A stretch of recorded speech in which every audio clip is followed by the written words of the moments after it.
ओम शांति। 23 मार्च 2026। बाबा के महावाक्य।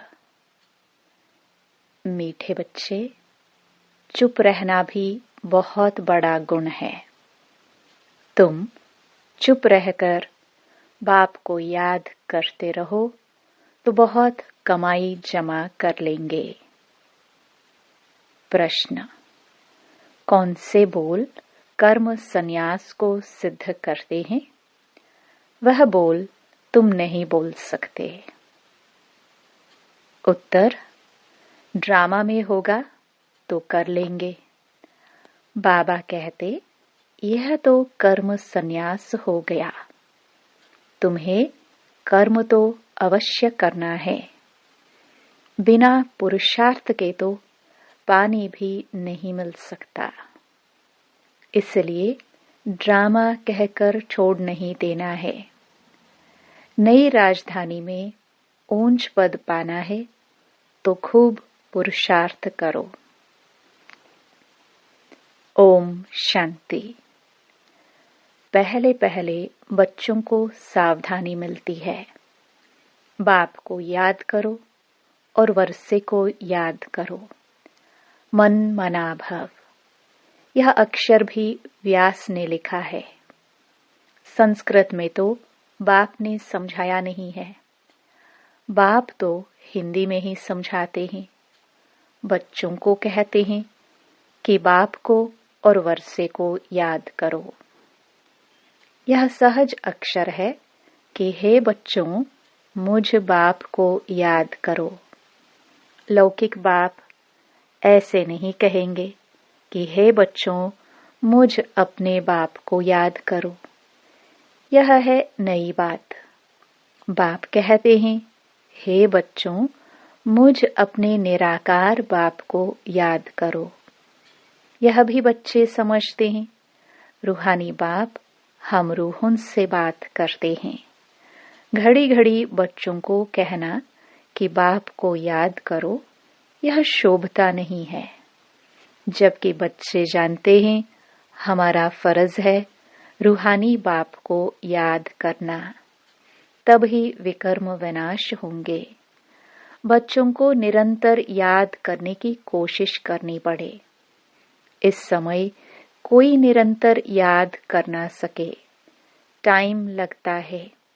यह बाबा कहते हैं, मैं भी निरंतर याद नहीं कर सकता हूँ। वह अवस्था पिछाड़ी में ठहरेगी।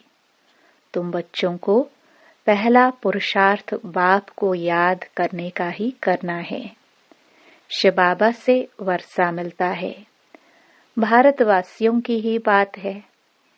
यह स्थापना होती है दैवी राजधानी की, और जो धर्म स्थापन करते उसमें कोई डिफिकल्टी नहीं होती है। उनके पिछाड़ी आते ही रहते हैं। यहाँ देवी देवता धर्म वाले जो हैं, उनको ज्ञान से उठाना पड़ता है। मेहनत लगती है। गीता भागवत शास्त्रों में यह नहीं है कि बाप संगम पर राजधानी स्थापन करते हैं। गीता में लिखा है कि पांडव पहाड़ों पर चले गए, प्रलय हुई आदि आदि। वास्तव में यह बात तो है नहीं। तुम अब पढ़ रहे हो भविष्य 21 जन्मों के लिए, और स्कूलों में यहाँ के लिए ही पढ़ाते हैं। साधु संत आदि जो भी है वह भविष्य के लिए ही पढ़ाते हैं, क्योंकि वह समझते हैं हम शरीर छोड़ मुक्ति धाम में चले जाएंगे, ब्रह्म में लीन हो जाएंगे, आत्मा परमात्मा में मिल जाएगी। तो वह भी हुआ भविष्य के लिए। परंतु भविष्य के लिए पढ़ाने वाला एक ही रूहानी बाप है, दूसरा कोई नहीं। गाया हुआ भी है, सर्व का सद्गति दाता एक ही है। वह तो सब अयथार्थ हो जाते हैं। यह बाप ही आकर समझाते हैं। वह भी साधना करते रहते हैं। भ्रम में लीन होने की साधना है अयथार्थ। लीन तो किसी को होना नहीं है। ब्रह्म महतत्व कोई भगवान नहीं है। यह सब है रॉन्ग। झूठ खंड में है सब झूठ बोलने वाले। सच खंड में है सब सत्य बोलने वाले। तुम जानते हो सचखंड भारत में था, अब झूठ खंड है। बाप भी भारत में ही आते हैं, शिव जयंती मनाते हैं, परंतु यह थोड़े ही जानते हैं कि शिव ने आकर भारत को सचखंड बनाया है। वह समझते हैं आता ही नहीं है। वह नाम रूप से न्यारा है, सिर्फ महिमा जो गाते हैं पतित पावन ज्ञान का सागर। सो ऐसे ही तोते मिसल कह देते हैं, बाप ही आकर समझाते हैं। श्री कृष्ण जयंती मनाते हैं, गीता जयंती भी है। शिव जयंती का भी किसी को पता नहीं है कि शिव क्या आकर करते हैं, आएंगे भी कैसे, जबकि कहते हैं नाम रूप से न्यारा है। बाप कहते हैं मैं ही बैठ बच्चों को समझाता हूँ, फिर यह ज्ञान प्रायलोप हो जाता है। बाप खुद बतलाते हैं कि मैं आकर भारत को फिर से स्वर्ग बनाता हूँ। कोई तो पतित पावन होगा ना। मुख्य भारत की ही बात है। भारत ही पतित है। पतित पावन को भी भारत में ही पुकारते हैं। खुद कहते हैं विश्व में शैतान का राज्य चल रहा है। बॉम्ब्स आदि बनाते रहते हैं, उनसे विनाश होना है। तैयारियां कर रहे हैं, जैसे वह रावण के प्रेरित किए हुए हैं। रावण का राज्य कब खलास होगा? भारतवासी कहेंगे जब श्री कृष्ण आएगा। तुम समझाते हो शिव बाबा आया हुआ है, वही सर्व का सद्गति दाता है। बाप कहते हैं मुझे याद करो, यह अक्षर दूसरा कोई कह ना सके। बाप ही कहते हैं मुझे याद करो तो खाद निकलेगी। तुम सतो प्रधान थे, अब तुम्हारी आत्मा में खाद पड़ी है, वह याद से ही निकलेगी। इनको याद की यात्रा कहा जाता है। मैं ही पतित पावन हूँ, मुझे याद करने से तुम्हारे विकर्म विनाश होंगे। इनको योग अग्नि कहा जाता है। सोने को आग में डालकर उनसे किचड़ा निकालते हैं, फिर सोने में खाद डालने लिए भी आग में डालते हैं। बाप कहते हैं वह है काम चिता, यह है ज्ञान चिता। इस योग अग्नि से खाद निकलेगी और तुम श्री कृष्णपुरी में जाने के लायक बनेंगे। श्री कृष्ण जयंती पर श्री कृष्ण को बुलाते हैं। तुम जानते हो श्री कृष्ण को भी बाप से वर्षा मिलता है। श्री कृष्ण स्वर्ग का मालिक था। बाप ने श्री कृष्ण को यह पद दिया। राधे कृष्ण ही फिर लक्ष्मी नारायण बनते हैं। राधे कृष्ण का जन्मदिन मनाते हैं। लक्ष्मी नारायण का किसको पता नहीं। मनुष्य बिल्कुल मूंझे हुए हैं। अब तुम बच्चे समझते हो तो औरों को समझाना है। पहले पहले पूछना है, गीता में जो कहा है मामेकम याद करो, यह किसने कहा है? वह समझते हैं श्री कृष्ण ने कहा है। तुम समझते हो भगवान निराकार है, उनसे ही ऊंच अर्थात श्रेष्ठ मत मिलती है। ऊंच ते ऊंच परमपिता परमात्मा ही है, उनके ही जरूर श्रेष्ठ ते श्रेष्ठ मत हुई। उस एक की श्रीमत से ही सर्व की सद्गति होती है। गीता का भगवान ब्रह्मा विष्णु शंकर को भी नहीं कह सकते। वह फिर शरीरधारी श्री कृष्ण को कह देते। तो इससे सिद्ध है कहाँ भूल है जरूर। तुम समझते हो मनुष्य की बड़ी भूल है। राजयोग तो बाप ने सिखाया है, वही पतित पावन है। बड़ी भारी भारी जो भूले हैं उन पर जोर देना है। एक तो ईश्वर को सर्वव्यापी कहना, दूसरा फिर गीता का भगवान श्री कृष्ण को कहना, कल्प लाखों वर्ष का कहना, यह बड़ी भारी भूले हैं। कल्प लाखों वर्षों का हो नहीं सकता है, परमात्मा सर्वव्यापी हो नहीं सकता। कहते हैं वह प्रेरणा से सब कुछ करते हैं, परंतु नहीं, प्रेरणा से थोड़ी पावन बना देंगे। यह तो बाप बैठ सम्मुख समझाते हैं, मामेकम याद करो। प्रेरणा अक्षर रॉन्ग है। भल कहा जाता है शंकर की प्रेरणा से बॉम्ब्स आदि बनाते हैं, परंतु यह ड्रामा में सारी नोंद है। इस यज्ञ से ही यह विनाश ज्वाला निकली है। प्रेरणा नहीं करते, यह तो विनाश अर्थ निमित्त बने हैं। ड्रामा में नोंद है। शिव बाबा का ही सारा पाठ है। उनके बाद फिर पाठ है ब्रह्मा विष्णु शंकर का। ब्रह्मा ब्राह्मण रचते हैं, वही फिर विष्णुपुरी के मालिक बनते हैं। फिर 84 जन्मों का चक्कर लगाकर तुम आकर ब्रह्मा वंशी बने हो। लक्ष्मी नारायण सो फिर आकर ब्रह्मा सरस्वती बनते हैं। यह भी समझाया है कि इन द्वारा एडॉप्ट करते हैं, इसलिए इसको बड़ी मम्मा कहते हैं। वह फिर निमित्त बनी हुई है। कलश माताओं को दिया जाता है। सबसे बड़ी सितार सरस्वती को दी है, सबसे तीखी है। बाकी सितार व बाजा आदि कुछ है नहीं। सरस्वती की ज्ञान मुरली अच्छी थी, महिमा उनकी अच्छी थी। नाम तो बहुत डाल दिए हैं। देवताओं की पूजा होती है। तुम अभी जानते हो, हम ही यहाँ पूज्य बनते हैं, फिर पुजारी बन अपनी ही पूजा करेंगे।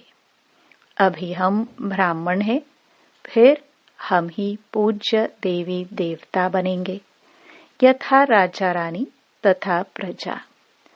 देवियों में जो ऊंच पद पाते हैं, तो मंदिर भी उन्हों के बहुत बनते हैं।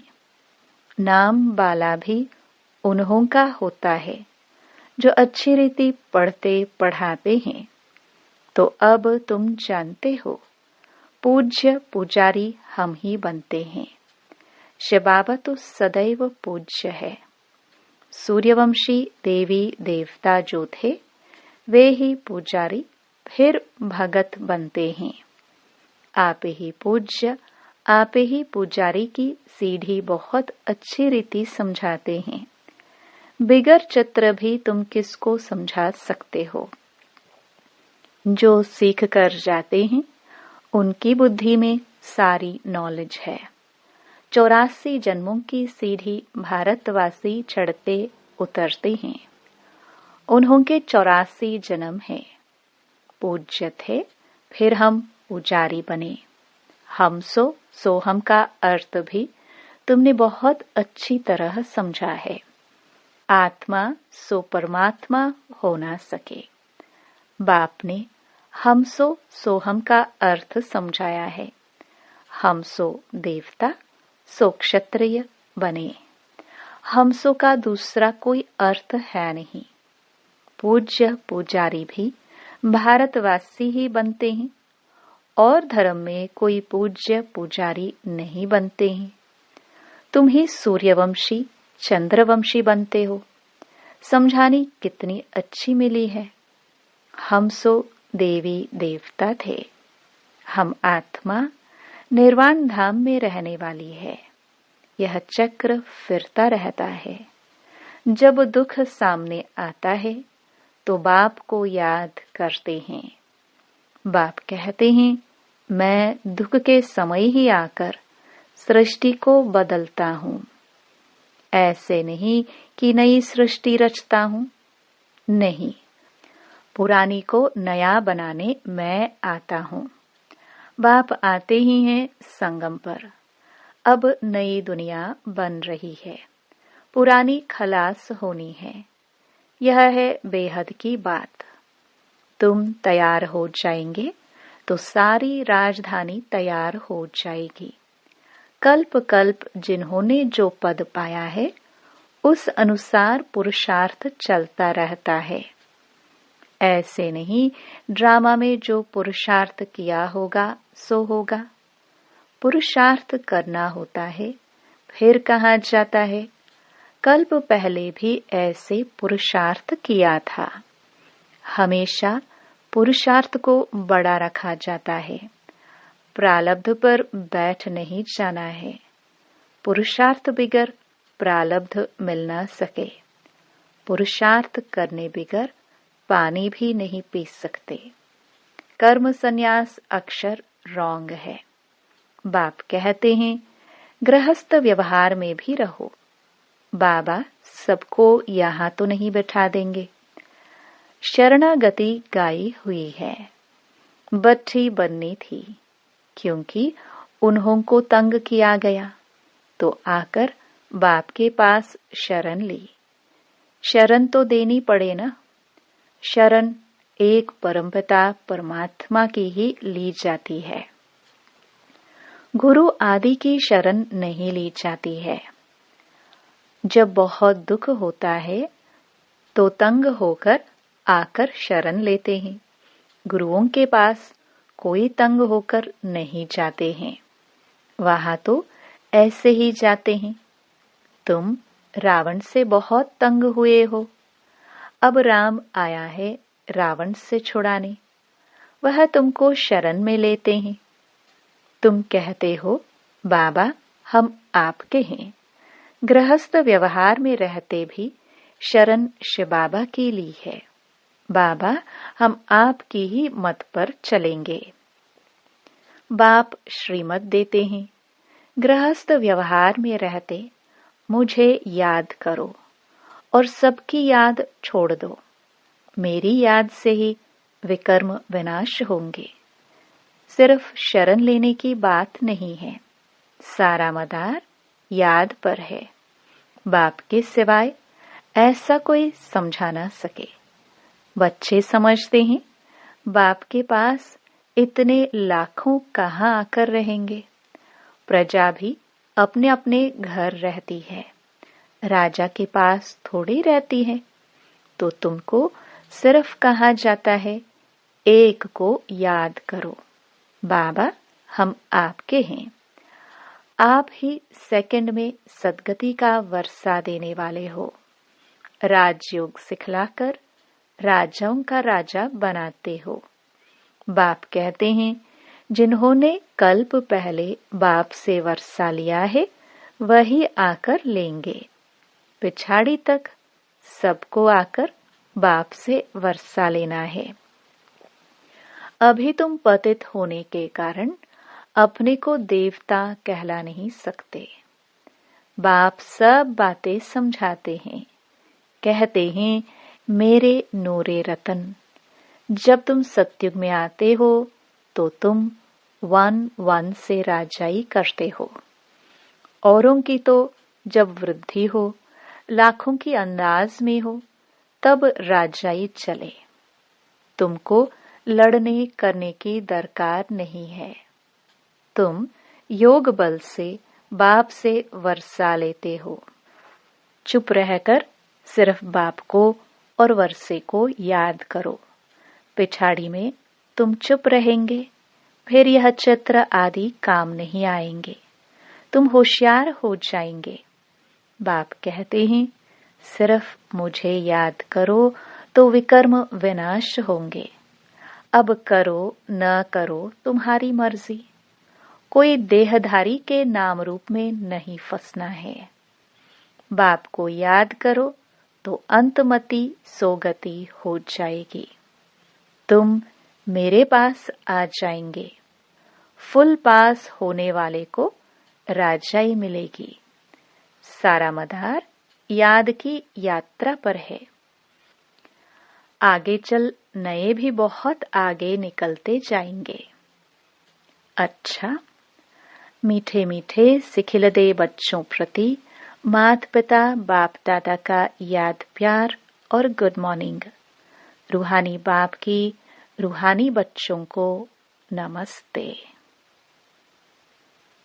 धारणा के लिए मुख्य सार। पहला, किसी देहधारी के नाम रूप में नहीं फंसना है। एक बाप की श्रीमत पर चलकर सद्गति को पाना है। चुप रहना है। दूसरा, भविष्य 21 जन्मों के लिए अच्छी रीति पढ़ना और दूसरों को पढ़ाना है। पढ़ने और पढ़ाने से ही नाम बाला होगा। वरदान, मनमत परमत को समाप्त कर श्रीमत पर पद्मों की कमाई जमा करने वाले पद्मा पदम भाग्यशाली भव। श्रीमत पर चलने वाले एक संकल्प भी मनमत व परमत पर नहीं कर सकते। स्थिति की स्पीड यदि तेज नहीं होती है तो जरूर कुछ न कुछ श्रीमत में मनमत व परमत मिक्स है। मनमत अर्थात अल्पज्ञ आत्मा के संस्कार अनुसार जो संकल्प उत्पन्न होता है वह स्थिति को डगमग करता है। इसलिए चेक करो और कराओ। एक कदम भी श्रीमत के बिना न हो, तब पद्मों की कमाई जमा कर पद्मा पदम भाग्यशाली बन सकेंगे। स्लोगन, मन में सर्व के कल्याण की भावना बनी रहे, यही विश्व कल्याणकारी आत्मा का कर्तव्य है। ये अव्यक्त इशारे निश्चय के फाउंडेशन को मजबूत कर सदा निर्भय और निश्चिंत रहो। सर्कमस्टेंस भले कैसे भी हो, लेकिन निश्चय बुद्धि बच्चे सर्कमस्टेंस में अपनी स्वस्थिति की शक्ति से सदा विजयी अनुभव करेंगे। चाहे दुनिया वाले लोग व ब्राह्मण परिवार के संबंध संपर्क में दूसरा समझे व कहे कि यह हार गया, लेकिन वह हार नहीं है, जीत है। कोई भी सेवा की, संगठन की, प्रकृति की परिस्थिति स्वस्थिति को व श्रेष्ठ स्थिति को डगमग करती है, तो यह भी बंधन मुक्त स्थिति नहीं है। इस बंधन से भी मुक्त बनो। ओम शांति।